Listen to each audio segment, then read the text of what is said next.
Welcome to the Cybertruck unveil. We created an exoskeleton.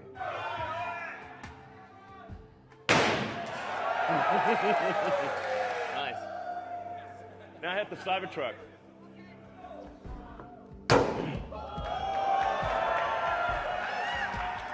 Let's show the glass demo. So first this is regular glass. This is like normal glass, car glass. We want to show you what happens with normal car glass.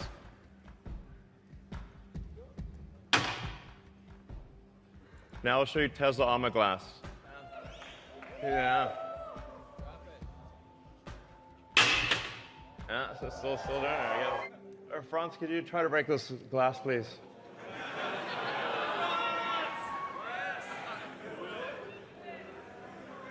Yeah.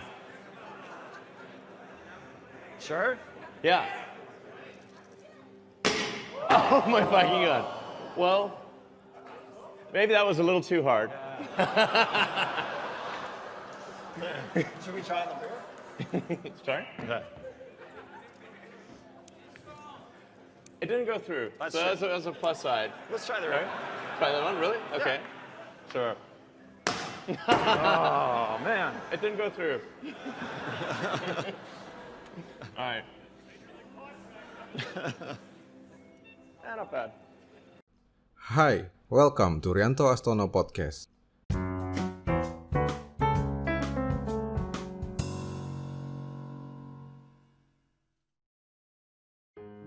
Elon Musk adalah orang paling kaya sedunia sejagat raya saat ini. Dari sisi jumlah harta mungkin tak terlalu penting, namun sebagai sebuah pencapaian, tentu itu luar biasa. Melalui podcast kali ini, saya akan membagikan pelajaran hidup dari seorang Elon Musk.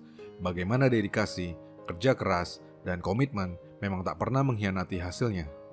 Sebelum bercerita lebih jauh, saya punya satu pertanyaan yang perlu dijawab. Jika pada suatu hari kamu mendapatkan uang dari orang yang membeli bisnismu sebanyak $165 juta atau sekitar 2,3 triliun rupiah, apa yang akan kamu lakukan? Kalau saya, mungkin saya akan membeli sebuah rumah yang luas di dekat gunung, membeli 1 atau 2 hotel mewah yang telah menghasilkan uang setiap bulan, liburan keliling dunia, dan bersenang-senang, lalu menginvestasikan sisa uangnya ke dalam instrumen yang aman seperti emas atau saham-saham blue chip. Uang 2,3 triliun rupiah adalah jumlah yang sangat banyak dan cukup jadi alasan buat saya untuk tidak terlalu memusingkan hidup, bisnis, apalagi pekerjaan. Itu rasanya cukup untuk dipakai 7 turunan. Tapi itu bukanlah yang Elon Musk lakukan. Di tahun 2002, Elon Musk mendapatkan uang betulan sebanyak 2,3 triliun rupiah, di mana ketika itu kita tahu jika nilai 2,3 triliun jauh-jauh lebih bernilai dibandingkan hari ini. Uang tersebut diperolehnya dari hasil penjualan perusahaan terkenal miliknya, PayPal, kepada eBay. Tapi bukannya berhenti dan bersenang-senang, ia malah menggunakan seluruh uangnya untuk membuat 2 perusahaan baru bernama SpaceX dan Tesla. Ia tetap tinggal di rumah kontrakan, tetap bekerja keras, tetap hidup sederhana seperti sebelumnya.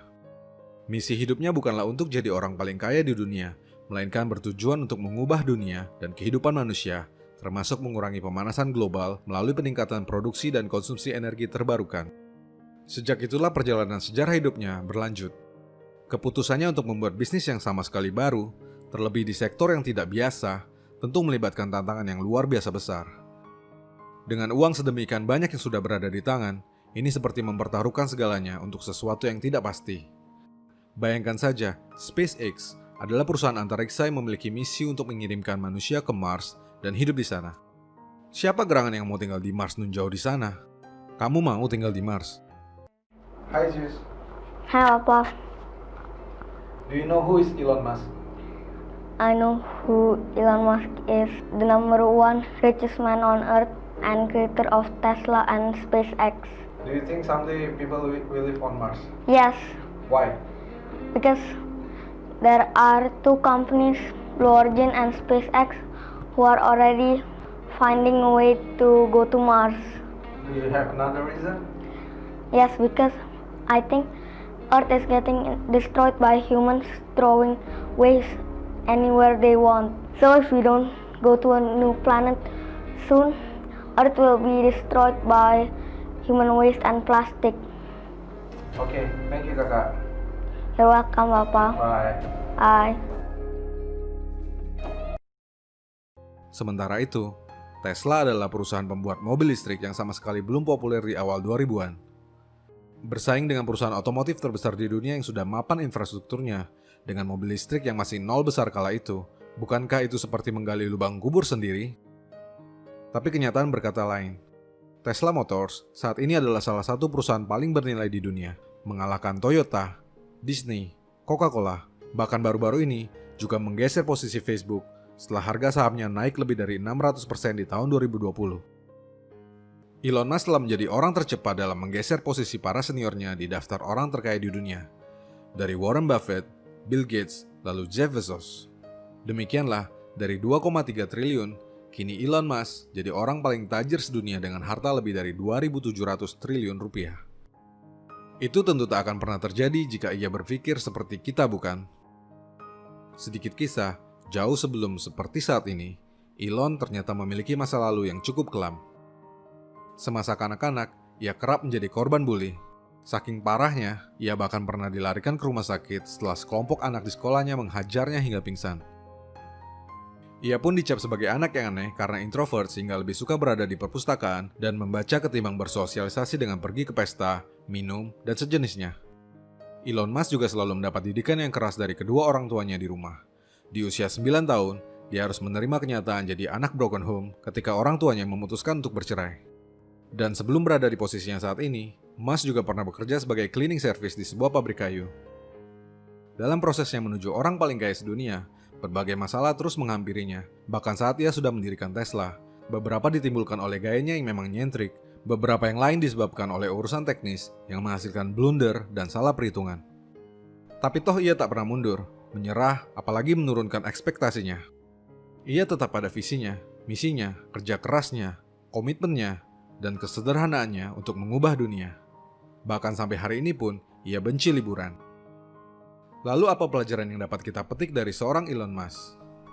Pertama, buatlah produk yang memberikan solusi, dan kalau bisa, yang mengubah dunia. Seluruh produk yang dibuat oleh Elon Musk berangkat dari masalah-masalah yang ingin ia atasi. Tak cuma itu, kualitas juga jadi kunci yang penting. Pemasaran dari mulut ke mulut adalah yang terjadi pada Tesla, yang tidak terlalu banyak memiliki kampanye marketing yang wah. Kedua, uang bukan targetnya. Mulailah dengan menciptakan value. Kelak uang akan datang sendiri sebagai bonusnya. Jika goalmu hanya sekedar menghasilkan uang, mending belajar cara rampok bank. Elon Musk dikenal sebagai orang yang tidak terlalu tahu dengan jumlah saham Tesla yang ia miliki maupun berapa total kekayaannya. Ia bahkan menanggapi salah satu pemberitaan yang menyebut dirinya sebagai orang paling kaya sedunia di Twitter dengan aneh banget, lalu meneruskannya dengan mari kembali bekerja. Ketiga, jadi diri sendiri. Elon Musk pernah mengakui bahwa ia tak punya terlalu banyak perencanaan bisnis atau manajemen keuangan. Dia bahkan tak terlalu memedulikannya, tapi ia jadi orang paling kaya sedunia. How does the business plan work? I don't really have a business plan.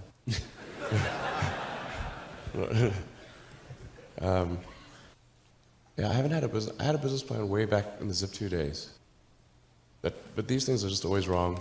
So I just didn't bother with business plans after that.